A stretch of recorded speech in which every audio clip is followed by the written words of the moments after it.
Chili's. For half a century now, Chili's Grill and Bar has been a greasy piece of the fabric of American society. After getting their start in a converted post office in 1975, Chili's has grown to be synonymous with the term chain restaurant.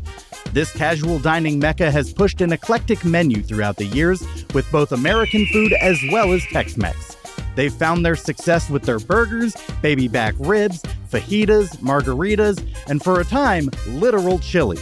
Beyond the food, their marketing has caught fire on multiple occasions, from arguably the catchiest jingle of all time, brainwashing us to keep their baby back ribs at the forefront of our minds, to showing up as a setting for multiple episodes of The Office. That's right, Jim and Pam's first kiss was at a Chili's, and we all know what kissing leads to, and Chili's likes to watch. They freaky. Don't act like we can't read between the lines of your 3 for me deal. And with a service mantra of let's play restaurant, Chili's wants customers to feel like they're at a party. They want their servers to have fun with guests and for us to loosen up. May as well put our keys in a bowl when we walk in, right, Chili's? This week on the show, I'll be triple dipping your curious minds into my saucy ramekins of knowledge so that you'll be every bit the expert about Chili's as I am. Then, we'll turn our attention to Yelp to see what others think of the busiest Chili's I've been to in years. Stay tuned. This is the Fine Dining Podcast. Your table is ready. Take a seat. The flavor of the day is mediocrity. Wouldn't you like to try a bite? Guarantee it'll be the perfect bite. Fine dining. Better than you thought, worse than you hoped. Fine dining. We don't treat mediocre as a joke. Ranking every single place we've been. Looking for the perfect 5 out of 10.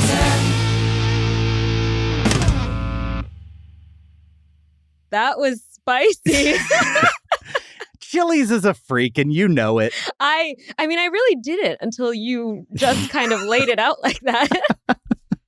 I don't know. I'm reaching. I'm projecting, but in my mind, this is what Chili's is at its core. It's what you want Chili's to be, though, because our experience wasn't very spicy I don't at know. They were swinging. Hello, and welcome to the Fine Dining Podcast, the search for the most mediocre restaurant in America. I'm Eagle your host, sound. Eagle Sound. Yeah. You know. I'm your host, Michael Ornelas, and this is the show where I dive deep into the history of our favorite chain restaurants before reviewing them. In this week's episode of the show, we're going to baby back that ass up into the history of Chili's before reading some Yelp reviews of the specific one we experienced. Then we'll review it properly next week. My guest this episode is making her return to the show, entering the Three Timers Club. She's a dear friend of mine, and I'm thrilled to have her back. It's VyVy Nguyen. Hello. How did I do on the last name? Great. Did I? Yes. Okay. I mean, that's how I say it. Again, there's no proper westernized way to say it. I thought you were about to say there's no wrong way. I was like, there's No. There's many there's wrong plenty. ways. Don't say it. It's not like eating a Reese's. Are there wrong? Yeah, I'm wondering. Well, that was their slogan. I know, but I'm wondering if there actually are wrong ways to eat there are wrong ways to eat a Reese's for sure. Yeah. But they're trying to... Don't wash your hands after you go to the bathroom and eat the Reese's. I don't know. You shouldn't do that. You want me to cut that? No, it's fine. You keep it. You keep it in. I love that. Sorry, Reese's. I do love you. I love your product. Like, don't get me wrong. Just They're I not feel watching. like someone. Let's believe. Yeah. Let's start a campaign to get that to... Well, Give me some free Reese's, guys. After you just... Anyway. No, I was not crapping on them. I was saying don't crap and then eat them. This is the start of the episode. I'm coming in This strong. is people's first impression. No, because I've been on the show 3 times. That and is fair. You should know who I am. You should know better. If you are a true fan.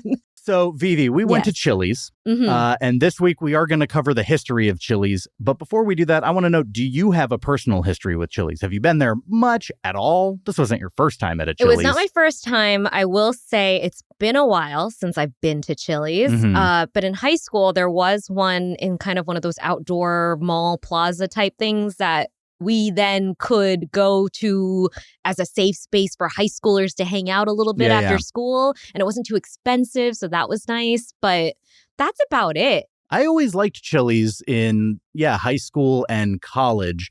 I dated a girl in high school and into college who one of her first jobs was as a hostess at a Chili's that was so down were the you street. there all the time? Like, did you get the discount? I honestly wasn't there. She only worked like 2 days a week. Okay. And I mean, we were already together. It wasn't like I met Fell her. in love with the I Chili's didn't hostess. meet her through her being a hostess. Oh, what a love story. That'd be a story. Chili's would love that. They need that. They need the spice. They need that kind of PR. Yeah. Yeah. Heck yeah. Why not? All right. Well, that is your history, a little bit of my history. Do you want to hear the history of Chili's? Go on if you must. Do you not care? No. Do you really not? No, I care. I'm just messing with you. I'm sorry. This is like I'm the coming whole, on so This is the whole strong. conceit of the show. I think you really set the tone with your intro, and now I'm just like, let's go. You're in like an orgy energy? No, I'm not in orgy energy. 'Cause I'm that's turning red now. I can that's- tell I'm turning red. That's the tone I was setting. No. All right, we're going to jump into this week's Eat Deets.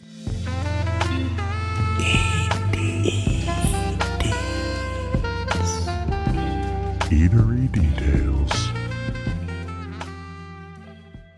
Chili's was born 50 years ago in Dallas, Texas, after founder Larry Levine attended the Terlingua Chili Cook-Off, which was hosted by famous racer and Levine's father-in-law, Carroll Shelby. Nepotism. Literally. Well, no, I mean, he just attended. Yeah, okay. He loved the event so much that he wanted to make a restaurant with chili on the menu because, and I quote, people don't talk about spaghetti and meatballs. What? I disagree. I feel like we talk about it a lot. I love spaghetti and And meatballs. it's in like every cartoon. Like it's the basic go-to animated food to eat for a lot of Now things. I'm trying to think if I agree with that. I mean, I feel it's either spaghetti or a hamburger. Yeah, I don't think you're wrong. Yeah. But I did want to take a second to process if I thought you were wrong. It's out there. Yeah. There's not underrepresentation of. I think they're just saying like spaghetti and meatballs is nothing special and it's not going to get people talking like you've not had the spaghetti and meatballs at Chili's. But I disagree. I love a place with a good spaghetti and meatballs. Yeah. So Yeah. I don't know. Comfort food. Yeah. I don't think I don't think he's right about that. All that said, Chili's wasn't a chili restaurant per se. It was just one of the offerings. It was always supposed to be a place to expand customers' options in the 70s, where casual dining was still in its infancy. There was little in the way of a middle ground between nice steak restaurants and fast food. Chili's wanted to be a family-friendly environment with a burger menu that also offered drinks. And after converting an old post office building into the first Chili's location, that idea came to fruition. I love that. I love that it was in a post office. That must have been a vibe. A vibe, yeah. Yeah. And they wanted it to be this trendy spot. They would play like popular music. I don't think live music necessarily, but Okay. just, through the speakers and stuff. And they genuinely wanted it to be like this fun, like fun was a big part of the environment they were trying to cultivate even early on. Yeah. Yeah. Do you know if they did anything interesting to add the post office into their vibe? Or was it just... No. There was no Okay. post office theming to it. Okay. Yeah. Would have been a very different restaurant. Yeah. File some mail. I don't know if I want that. Drop off some packages. Tax returns, the restaurant, or, something like that. Have someone grumpy help Yeah. you out. You can buy stamps. That's useful. Like a stamp-themed dessert where it's like lick it and stick it on something. I mean, I used to collect stamps, so there's something appealing to something So stamp just a themed. scrapbook of your desserts. Yeah, like yeah. you can take it home each time. Like I had that brownie, and now I can remember that I had that brownie. The timing of Chili's lined up with the passage of liquor by the drink laws in Texas, which finally allowed for mixed alcoholic drinks to be sold in restaurants as opposed to just in private clubs, whatever that means.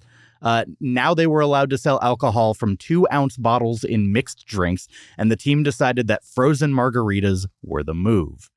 I mean, it's Texas. Do you drink? Not really. I have that Yeah. whole. I don't. But Oh well, I'm one of the 1/3 of Asian people who don't have the enzyme to break down alcohol properly. So I get you get that flush, the glow, that red, the flush, like and it's, earlier. Yeah, well, that was just me being embarrassed. No, this is but that's what I turn into. I look like I have a sunburn. So yes, I don't drink, and it's. I wish I could Mhm. have the proper experience because it looks fun. I feel like people are having a great time when they're drinking, and I don't have that experience. I just get red. I can hear my heartbeat in my head. It's awful. Anyway, go back to alcohol about Chili's. No, we don't need to talk about my health issues. The margaritas at Chili's are so tied to the brand's identity that the company history portion of their own website shows we were #1 in margarita sales in the U.S. in 1994 as one of the 12 most noteworthy details to put forward. That's such a specific accolade. I am going to tell you not all of the 12 things on their timeline. Yeah. Because, like the founding, first restaurant, whatever, that's one of them. But so many of the choices in there, I think, are kind of silly. They're uber specific. They're so specific. It is worth noting, though, Chili's does sell 13 swimming pools worth of margaritas annually, which is a terrible metric. I don't want to picture I'm just imagining swimming in sugar water. Yeah. Well, I'm picturing other people are swimming in it and they're like, here's a straw. And you're like, yeah, I don't want to. drinking that. Yeah. Oh, no. Yeah, I don't like that image. That's gross. So here are some of the other highlights they included in their website timeline. They attribute the rise of Chili's to their 1983 sale to Dallas-based businessman Norman Brinker of Brinker International. They went public a year later. Brinker also owns Maggiano's Little Italy. They used to own On the Border Mexican Cantina and Corner Bakery Cafe, but they sold those properties off. Spaghetti connection. Oh, yeah. Yeah. Yeah, they're like, the spaghetti we don't want to serve, Maggiano's can provide. Yeah. They fill the... Which, I like Maggiano's. Yeah. I don't know if they do it anymore, but when I last went to one, they had a deal where you buy a pasta entree and they give you a full to-go serving of it for lunch the next day. Oh my God. But I think you could mix and match to where you could get two different types of pasta. So you don't get sick of the one dish. But I don't know if they do that. It's been maybe 7 or 8 years. Like they're just giving away. Yeah. It's a great deal, though. It's a good deal, but I can't imagine that being sustainable. Yeah. So, wow. Didn't Olive Garden also do something like that? I don't know. They do endless bullshit, but I felt like there was a period of time where they were doing buy an entree and take an entree home for lunch. And yeah, I don't know. I don't know who copied what gimmick. From who, but yeah. Another touted fact in their website timeline is the addition of fajitas to the menu in 1984 and a claim that they taught Americans how to pronounce the word. Oh, but we heard it mispronounced on purpose. Making a bit out of it, but the table next to us was going Fajita. Yeah. Fajita. And so funny. Sounds like you're saying vagina with a sinus infection. Oh, is that what it sounds like? VyVy. VyVy, you knew this. We had the conversation. I know we had the conversation, but we didn't have the conversation on camera. I've had it up to here. Okay. No jokes. I'm all serious from here on out. Chili's believes in the fajita effect, the idea that fajita sales spike, the fajita effect, the phenomenon that fajita sales spike once the first order comes out because of the sizzling spectacle made out of the delivery process. Yes, it is very distinct. Yeah. You hear it, you see it. You hear it, you smell it. The smell is inhaled by everyone in its path, and it incepts the idea that they want fajitas too. Yeah. Which we did order, and we'll talk about that later. We did. And it had nothing to do with anyone ordering them. This is true. We were just trying to figure out what was best for our meal. I will say, though, growing up, I would get very excited when fajitas came by. Just in general? In general, as a kid. Okay, yeah. The spectacle of all the sizzling and the steam. It's fun. It's fun. And then when I started eating fajitas, I also am like, ooh, is that my food coming? You get that little warning bell. Yeah. Which is kind of nice. It's like Pavlovian. It's excitement. Mm-hmm. Yeah. Mm-hmm. Their history timeline also celebrates the introduction of baby back ribs and the associated jingle in 1986, as well as the fact, this is a full separate entry, that Mike Myers' fat bastard character referenced the aforementioned jingle in Austin Powers' The Spy Who Shagged Me after desiring to eat Vern Troyer's character Mini-Me and confusing him with a baby, hence baby back, baby back, baby back. I also want to go on record and say that's not okay. You can't eat babies. No, don't eat babies. Don't eat little people. Baby back ribs are okay. Generally okay, yeah. But I love that's 2/12 of the most important things in Chili's history, according to them. I mean, The mention in Austin Powers and the introduction of the ribs and the jingle was huge for them. yes, that jingle continues to, it's in the back of my head right now. Yeah. It's just been playing ever since we've eaten. It's a catchy song. It really is. It really is. Speaking of the famous Baby Back Ribs jingle, it's apparently a pretty direct musical copy of the Tommy James song Draggin' the Line. Yeah, you sent me the link and I was like, I had no idea. I'm so uncultured. But it's like immediate that you hear it. Yeah. I mean, You start playing you the song and you're start like, hearing the oh guitar. yeah, that is that. yes. Although in the comments, not a lot of people were remarking on the Chili's. No, I know. Yeah. It was actually people who loved music. And I'm like, Chili's stole this song. Music fans just like music. Go figure. Yeah. They're like, this is an amazing song. I was, 20 when it came out, and they're like appreciating it. I'm like, Chili's. Like literally one of the top comments was like, I just played this for my brother while he was on his deathbed, and he was like tapping his hand and like recognized it and loved it, and that was the last time I saw him. And I was like, it was a beautiful story. And then I'm just thinking, Chili stole this. Yep. It's not a joke to that. It's just like it's such a weird disconnect to read. Someone had such an emotional connection to a song, and all I'm hearing is baby back, baby back, baby back. It's so weird. Yeah. In 2004, the jingle was selected as the song most likely to get stuck in your head by Advertising Age, beating out the Mission Impossible theme song, Who Let the Dogs Out, and We Will Rock You. Wow, those are some catchy Competitors, tunes. yeah.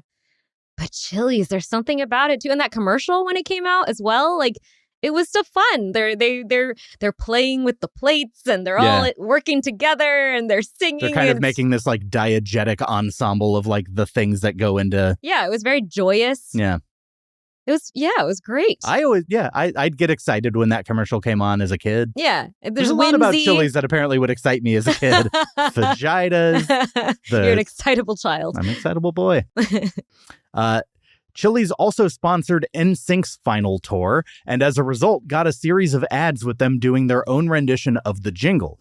One commercial featured them stranded on a desert island, all singing the jingle together and writing "Send ribs" in the sand before a rescue helicopter drops a crate onto Joey Fatone, who seems pretty dead, until the final shot of the commercial shows his feet beneath the crate, Wicked Witch of the East style. His feet are seen swaying back and forth to the rhythm of the song, though that might just be a cadaveric spasm. Oh, no. Yeah, he really got shafted in that commercial because I felt like all of the guys got their little solo moments. But did he? He's the part we're talking about. But not and he in got a to and he was kind of doing like a chicken dance when the crate dropped. But also, everyone was also so serious and because it's supposed to seem like a love ballad at first, and then he's just dancing around like a chicken, and maybe that's what he wanted. Yeah. He seems like a it's comical... what he would have wanted, speaking at his funeral. Rest in peace, Joey Fatone. Rest in power. Rest in ribs. But yeah, I loved them. They were my first concert. Hanson was mine. Oh. So them, but without dancing and with two less people, and mine were related. Yeah. No, NSYNC was pretty cool because it was, I think, one of their first major worldwide tours, and they did the one where they're like flying in the air. Yeah. It was very impressive to 8th grade me. Yeah, I was in 4th grade when I went to my Hanson concert. Wow. My dad took me, and I could tell he was just like, when is this over? Oh, who chose? You me. Oh, okay. Their first album, I was very into Hanson. That's sweet. Yeah. I won a lottery, technically. Yeah. My best friend, funnily enough, she had tickets and she had an extra ticket, but she wasn't going to give me the extra one. She kind of did this thing. She had to make you work for like it. our circle of friends had to put our names in a hat. Oh. And so I actually wasn't even like, it was luck I got to go. Wow. Yeah. So, but I was like, that's my best friend. And I said, that's fine. It's fine. We're not best friends anymore. My Hanson thing was I just asked my parents and they took me because I had no friends that were even a little bit interested in seeing Hanson. You were ahead of your time. No. Okay. No. I was trying to give you the benefit. No, I don't deserve it. Well, at least your dad took you. That's very sweet. Yes, it was nice. On it, like, genuinely, when I listen back to Hanson, I'm like, I think they have a very solid musical foundation. They're very poppy in a way. Bop should be in that list of catchy tunes. Honestly, it should be. I could sing every word for that song right now off the top of my what head. really are the words, though? What is like, I'm not- bop-a-doop-a-dop-a-da-doo-wah? It has verses. I know there are verses, but how do you say bop that part? You know what I mean? I could do it, but I won't. Okay. All right. We'll I spare will you. turn red. Last thing about the iconic jingle, the man who created it, Guy Bomarito, has never great tried the baby back ribs at Chili's. What? Yeah. What? Yeah. So he just created that brilliance. It was a lie. Well, had he eaten them, maybe he wouldn't have created the same song. To be fair, he doesn't say anything about them. Yeah, Chili's baby back ribs, Like, barbecue I want sauce. them. I want my baby back. I want them. But wanting them is not the same as I have had them and can speak to their quality. That's true. Maybe he continues to want them. So really, it was the truest thing he could have done. Yes, it was a song born from desire, unfulfilled desire. There's so many layers It to this speaks song. to us. Yeah. Chili's website also makes reference to a 2005 episode of The Office called The Dundies, during which the employees of Dunder Mifflin throw the Dundies, a little office award show at their local Chili's. Pam Beasley wins the Dundie for whitest sneakers, and in her acceptance speech proclaims, "I feel God in this Chili's tonight," which is literally what's quoted on Chili's website, before kissing Jim Halpert for the first time in the show, despite being engaged to somebody else. Drama. Pivotal. Yeah, it was Pivotal. a big deal. It was a whole, people were rooting for them, but she was in a relationship. That is genuinely one of my favorite TV couples. I thought that they were handled very enticingly. I was very interested. Enticing. What an adjective or adverb. I was invested. Yeah. I thought they did it's also been a long time since I've watched. There may be like glaring red flags that are very different than how I now would that feel you're like today. in a serious relationship, you're like, oh my God, she just cheated on her fiance. Yeah. But what was this about the quote? It's on the Chili's website? Yeah, just the line, "I feel God in this Chili's But they tonight." took that from the episode, not they just have that on their website. No. Okay. They have this timeline of like the 12 most important events in Chili's history. And it's like in 2005, The Office told people, showed audiences what it meant to feel God in this Chili's tonight, which is a little aggressive. Chili's is your church. Yeah. And then the last thing that stuck out to me, besides their like charity and fundraising efforts on their website history timeline, is a brag about the 3-second "Hi, welcome to Chili's" vine that went viral in 2015, despite having no involvement. The clip sees the late Adam Perkins walk into a bathroom in his underwear, awkwardly square up to the mirror, and simply says, "Hi, welcome to Chili's." That's it. So it's a 3-second video. I mean, free advertising, right? I guess. You gotta love that. The internet lost its damn mind, and the video has amassed roughly 30 million views. But Vine's gone, isn't it? Yeah, but I mean, it's... Oh, back then. But yes, and between that and Being reposted. repostings... Okay. Yeah. I wonder, though, how much business they got from that. People being reminded that Chili's exists. It is the... I think, epitome of the notion of, hey, there's no such thing as bad press. Yeah. To be fair, this is neutral press, and it works well for them. Yeah, because it's not sanctioned by them, but also it's not too negative. It's not saying anything bad about Chili's. It's just he happens to be in his underwear. And by the way, I don't agree with the notion. There is absolutely such a thing as bad press. Oh, sure. Yeah. Of course. But I think that this is one of those situations where it's like, yeah, sure, go ahead. Mention us. Yeah. In 2008, Chili's ran a marketing campaign about a satirical restaurant called PJ Bland's that served cardboard food to dunk on their competitors. Customers were talking about how their meals weren't good, but there's a lot of it, and that they were decidedly mediocre. "Life's too short for bland meals" was the big swing at the end of the ad, and given what we experienced, this does kind of feel like the pot calling the kettle black. Yeah, Chili's. What happened? I will say, man, it was much closer to cardboard than what I had remembered going to high school. And I don't know if my palate's gotten more refined, but... No, I think corners have been cut by a lot of these like big corporate restaurants.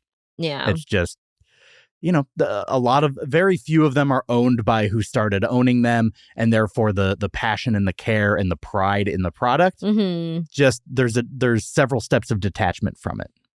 And it showed. That said, I did really like the ad. Yeah, it's a cute ad. You sent it to me. It's fun. You should look it up. It's clever, and the way they crafted the cardboard food looked very interesting. Yeah.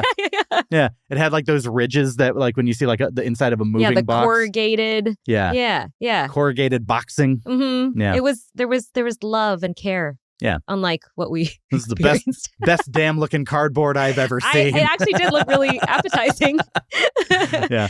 Now, of course, any company this big has its controversies. Chili's has over 1,200 locations in the U.S.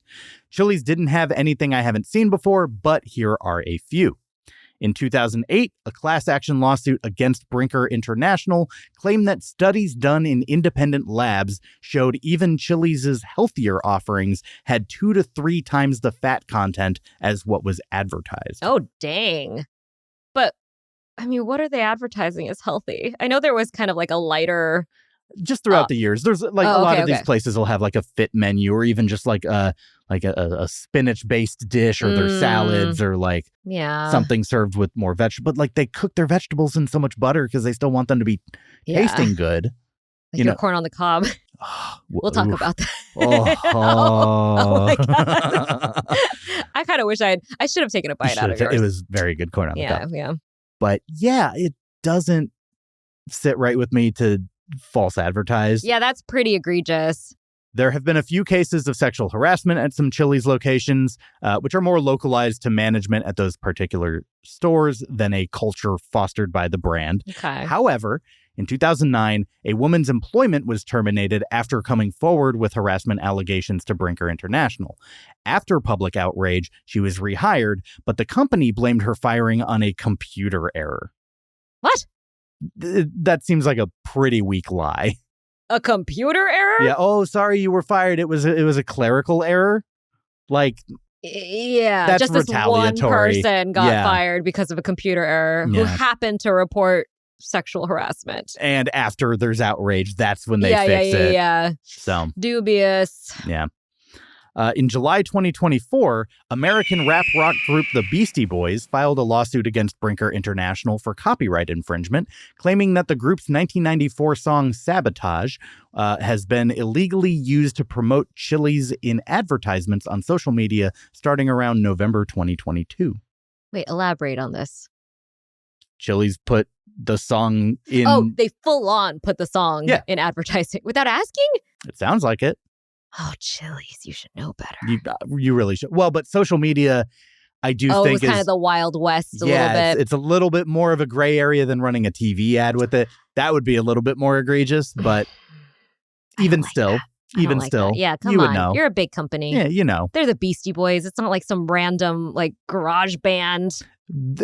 Take it from VyVy. It's okay to rip off the little guy. No, that's not what I meant. I'm sorry. Garage bands, you are the heart and soul of music. No. You've said what you've said. No. Your stance has been taken. Oh, God.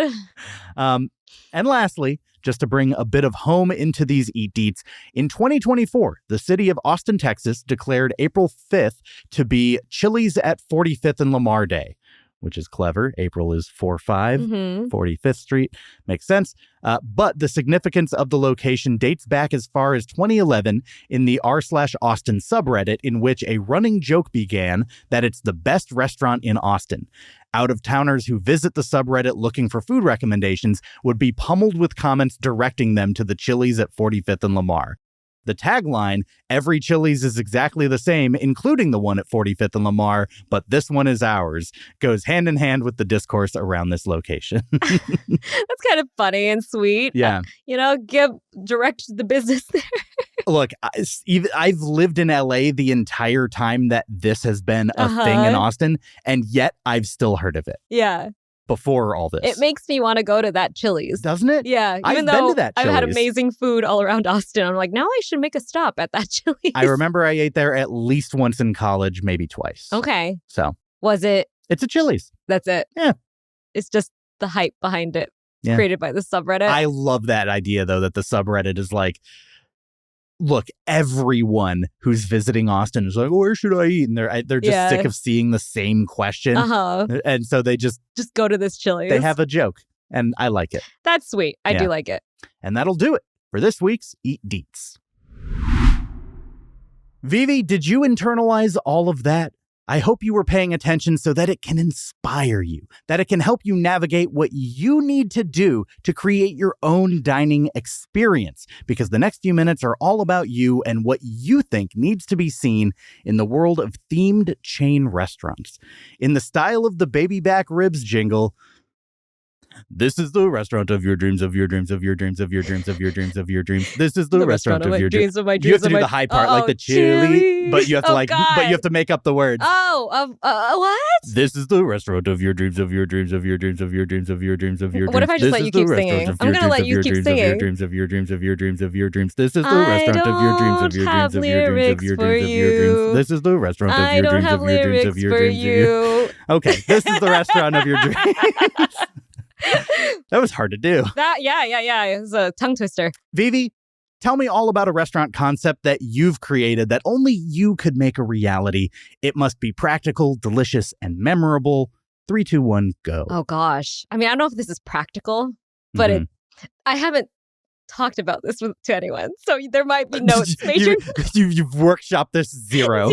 Absolutely zero. Welcome to the workshop. You sent me the question. He's so, okay, this is my 3rd time on the podcast, and how it has evolved, how things are like so professional now. He sent me a full email with like a layout of our itinerary and what we're going to talk about. This is not what happened the first 2 times we did it. Fly by the seat of our pants, baby. Yeah. First time, I think it was like a text being like, do you want to be on my podcast? Come to Sizzler this time. Yeah. And then the second time. Come alone, bring cash. And the second time, we started doing it on camera. And so now I'm back and the camera setup is so just streamlined. It's amazing. Thank you. So anyway, but yeah, you sent me this prompt and I was just like, what do I think of? Hell yeah. So, okay. And you can give me notes because I have not. We're building this together. Okay. I will say, one of my favorite I get a 50% stake in all of these pitches. If it happens, fine. Let's do it. Yeah. If you think this is a good idea. It might be a terrible idea. Find out. I got to fly business class internationally for the first time like 2 years ago for an acting gig. Thank you, HBO. I love you. Please fly me out again. I'm just asking for free things at this point. You don't even have to cast me in something. Just send me somewhere. Send me somewhere.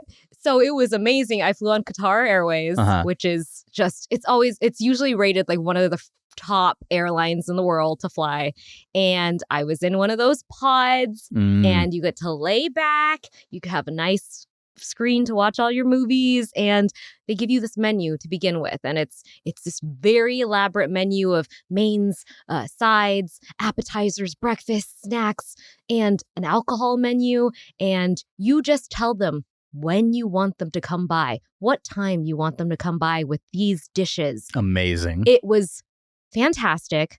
Such high quality food, lobster. My favorite dish when I had it was honestly, it was just fruit, but covered in like simple syrup. But the way that the presentation, and the fact that I was now in this like reclining seat, getting to watch a movie with high quality headphones, I feel like I would want that experience for everyone. But grounded. Yeah. So I wonder if that's the issue, though, because obviously I'm going to a cool destination, but maybe you could just have like a really elevated. Here's what it's like to fly first class. Yeah. You don't it wasn't even first class. It was business class. So I don't even know what like the top of the top is. But it was so cool. And I dream of the chance of getting to do it ever again. And I just felt like I kind of imagine it like Alamo Draft House. Okay, yeah. But like an elevated version of it. And you can still watch the movie in your pod, but you can live. Is it on the back of someone else's screen or is it like a big screen? I mean, I don't imagine it like a big screen because I feel like it would be each individual person having their own experience. Yeah. So they can watch whatever movie they want and the next person. But if you are on a date, for instance, like in business class, you could do the joint pods where they're right next to each other, or you could do a party of 4. I don't know if you got parties larger than that, if it would work, still a concept. But like you could still all just kind of be in these comfy little things and they bring the food and maybe even some seats have window displays where you could like open up the window and see like the sky. I don't know. Yeah. This was the idea I had. I was just trying to think that might be kind of different and interesting. I like the idea that you're trying to recreate something that was so memorable for you as opposed to starting from complete scratch and trying to build something that like is crazy. Yeah. I do think that there might be a market for this. I do see a bunch of issues like you might have with licensing movies and stuff like that. But that's not the point of this. The point is just, would it be a cool experience? And I do think it would be a cool experience.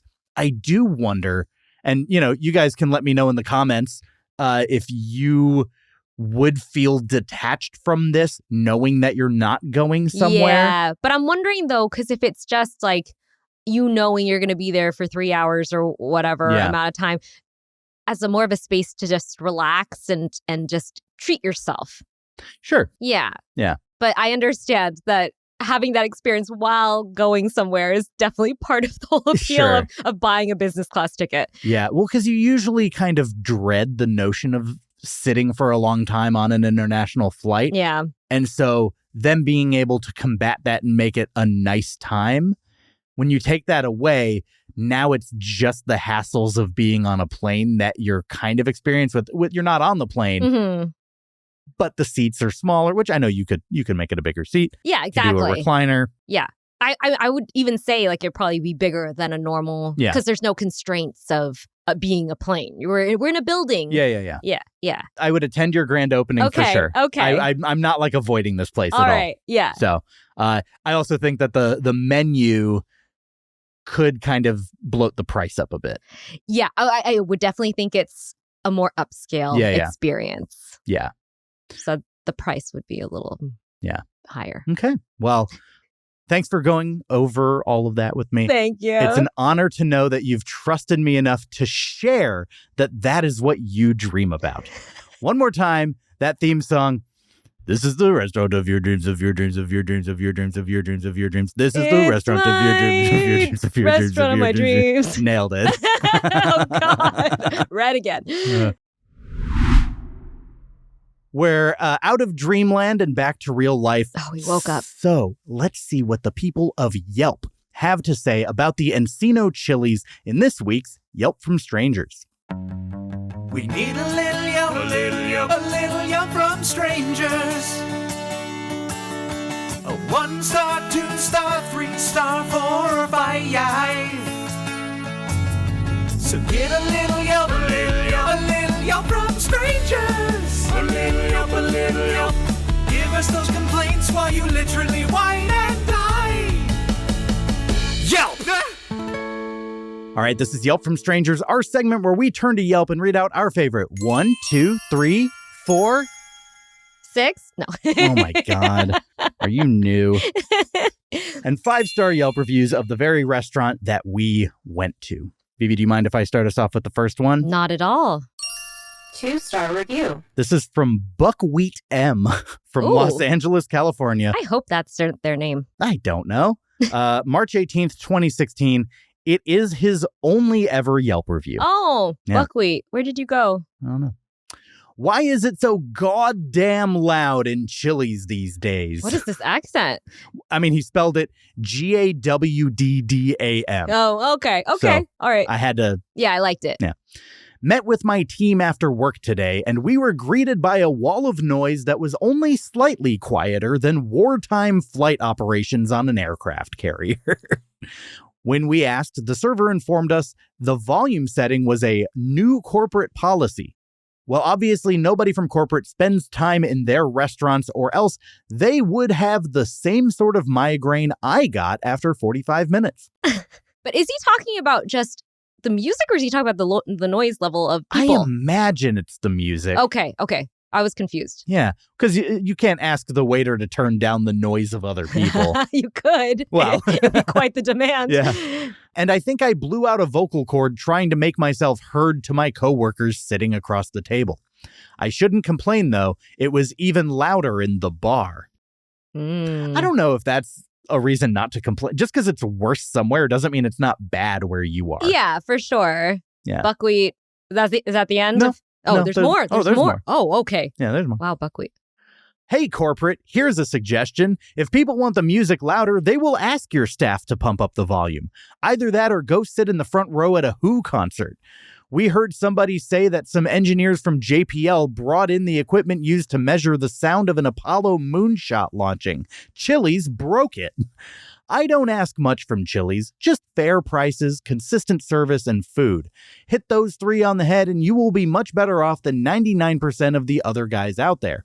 Your customers will reward you with return business, and you won't have to pay all that workman's compensation for hearing-related injuries. Wow. Not to mention the post-traumatic stress caused from hearing your music tapes played at roughly the same volume as a 747 taking off. Is it in caps? That was all caps. Okay. I mean, really. The guy in the booth next to ours fired up his brand new Harley just to show it off. We never heard it. Besides, I've heard good sound systems. Yours, not so much. Wow. Lot of hyperbole there. Yeah, a little bit dramatic. A lot of flavor. I liked it, though. Although the imagery, Yeah. he painted a picture. I do They love... painted a picture. Yeah. I don't know. I can't guarantee that buckwheat is male, huh? Yeah, I don't know how to gender buckwheat. Yeah. Okay, they. But I do love... I love the imagery of the guy in the booth next to us tried to show us his Harley and we couldn't hear it. That's funny. Yeah, that's great. I mean, buckwheat should be a writer. As far as like flavorful, complainy Yelp reviews go, this is one of the few that doesn't make me dislike the writer. Yeah, for sure. Like a lot of them. They're still there. Yeah. A lot of them I feel like I'm just like, come on, you're just whining for the sake of it. Yeah, you're trying to get to Yelp Elite or whatever. There's a lot of people who have kind of like the get this happened to me sort of attitude. Oh, they're trying to put in a story. And I'm never on their side. But you're on buckwheat's side. I'm on buckwheat's side. Yeah, I understand. It's a little over the top the way it's described, but it was loud at our Chili's. I mean, it's the same Chili's. It was also very years later. busy. Yes. So I Very busy. attribute, because the music didn't seem too loud for us, No, but just the people. Yeah. all around. But I have been to a restaurant that had a similarly overwhelmingly loud thing. It was at a Buffalo Wild Wings, and it was like 2022, I want to say. People were excited to be back together. It was a couple of times to where it was like the music was so loud. And I'm not talking like nighttime hip, like literally 4 p.m., not that full of a restaurant. Yeah. I do think that there is a psychological thing where restaurants are trying to turn over customers faster and they want you out of the restaurant. So they're driving you out with sound? I think so. And in the case of one Buffalo Wild Wings, I literally walked down, got seated with my friend, realized how loud it was, and before ordering, we left. And we went somewhere else. And I will always do that in that case because I don't want them to win. If their idea is to get me out faster. I thought you were talking about your friend for a second. I don't want my friend to win. No, the restaurant. Yeah. I don't, if their thought process is, well, let's make it unpleasant so they don't spend that much time there. You know what? I'm not going to spend barely any time there. I'm never going to spend time here. Yeah. You know what? Yeah. 4-star review. Jamie V. Oh, I like V's. From Reseda gave it 4 stars in December of 2021. Reviewing Chili's. That's what it's come to. Well, this Chili's is good. Our usual location is the one in West Hills. My wife, the Queen of Reseda, has declared she doesn't like going there anymore. I cannot imagine someone being the Queen of Reseda without assuming they're a porn star. Oh, no. You know what? We don't know. We don't know that she's not a porn star. But if you're calling yourself the Queen of Reseda, that does have some implications. Okay. Main reason, too many old jackoffs walking around with no masks on over there. The food's all right. This Encino Chili's is just nicer. I got an old-timer cheeseburger the other day that was pretty damn good. Cooked perfectly, medium rare, melted cheese. Cheese.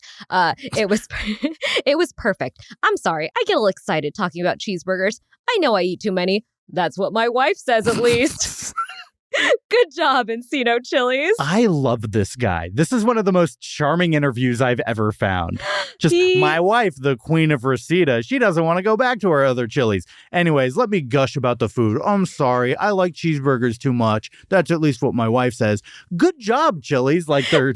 I think I know who wears the pants in this relationship. Sure. Well, we don't know if she wears pants. Oh, Queen of Reseda. Queen of Reseda. Bow chicka wow wow. Yeah. I'm happy though that he had a good time. Yeah. And he loves burgers. He loves burgers. Can't fault him He's for that. relatable. Yeah, very I love relatable. burgers. As do I. Yeah. Did you enjoy those 2 Yelp reviews? You can get 3 more over at my Patreon. That's patreon.com/fine dining podcast. And for just $5 a month, you can get the extended Yelp from Strangers segment, as well as an exclusive restaurant that I cover each and every month, dropping on the last day of the month. In January, I covered Dan's Hamburgers, which is literally my favorite burger in the world. It's this little diner in Austin, Texas, and you get to hear me gush about it. February, I covered Jersey Mike's, a sandwich place that I didn't have a lot of respect for going in, and they have made me respect them. I actually think Jersey Mike's is very good now. And for March, I covered Blaze Pizza, which, if you've never had, is one of those assembly line style pizza places with a wood-fired oven in back, and it's actually very good. So you can find all of that at my Patreon and more. Hope to see you there. Thank you. All right, that's part 1. Tune in next week as we review this very Chili's. We went there on a Saturday night, and it was absolutely packed. We saw it all. So next week, we'll go into everything that was good about it, everything that was not good about it, and all the other details that were just there. A lot of things were just there. That'll be in just 1 week's time. In the meantime, VyVy, where can people get more of you online? Oh, gosh. I'm at say_la_VyVy on Instagram. Like in the French way, like c'est la vie. Yeah. Not say as in like... I know. I've definitely had people go like, what is c'est la VyVy? And I'm like, oh, no. Oh, no. I don't know how to explain this. Yeah. Yeah. So say la VyVy. I'm on Instagram. Yeah. Find me there. Yeah. And you can follow the show on Instagram, TikTok, and Blue Sky at Fine Dining Podcast. Blue Sky, I don't know how to say what the username is for that, because it's like at Fine Dining Podcast .bsky It's long, something. Yeah, and you have to type in all of it. You can't just search Fine Dining Podcast. I won't come up. Oh, you really can't. I don't get it. Oh, I don't understand. Blue Sky, come on, get it together. I'm basically a boomer with my tech We're savvy. old. Yeah. And you can also join my Discord server where we're having fun conversations about food. We're kind of reviving the what's going on over there segment and just telling stories, posting other Yelp reviews that we find funny, all this stuff. So go join that. The link for that is in the description of this episode, or it's on the front page of my website, finediningpodcast.com. That does it for this week. We're just going to be sitting here waiting on our table. Next week, we will give our review. Thanks for joining. Have a fine day.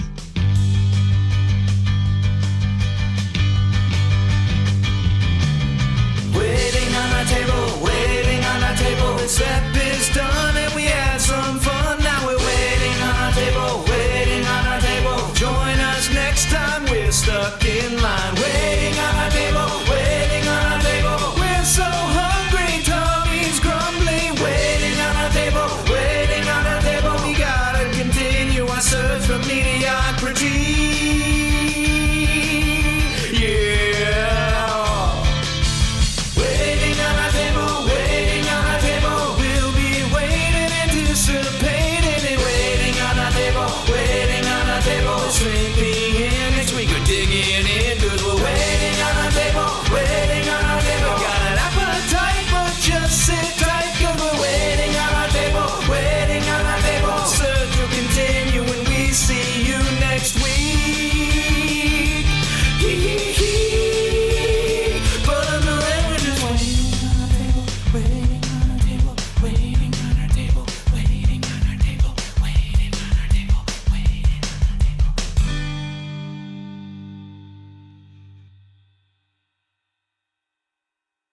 Have a fine day.